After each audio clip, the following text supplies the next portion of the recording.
Alô? Só um momento. O Fernando arrumou uma namoradinha semana passada. Eu falei pra ele parar de fazer graça, minha casa ia cair. Ai. Você quer tentar resolver? Eu quero. Só que esse não é o meu telefone, né? É o seu telefone, sim. Alô? Oi, amor. Ô, minha paixão. O que você tá fazendo? Amor, eu tô no hotel dormindo e você me acordou, trem.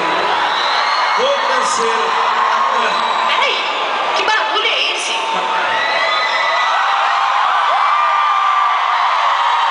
Amor, eu DVD do Fernando Sorocaba, tá passando na TV, espera que eu vou desligar. Isso é voz de mulher, seu cachorro? Ah, tem! Ó, se eu ficar solteiro aqui, eu acompanho vocês, tá bom?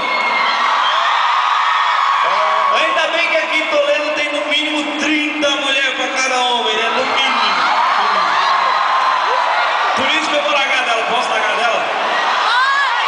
Não vai ficar solteiro muito tempo não, hein? Fala logo onde você tá e para dessa enrolação. Ah, peraí, tô tentando arrumar uma namorada, rapaz.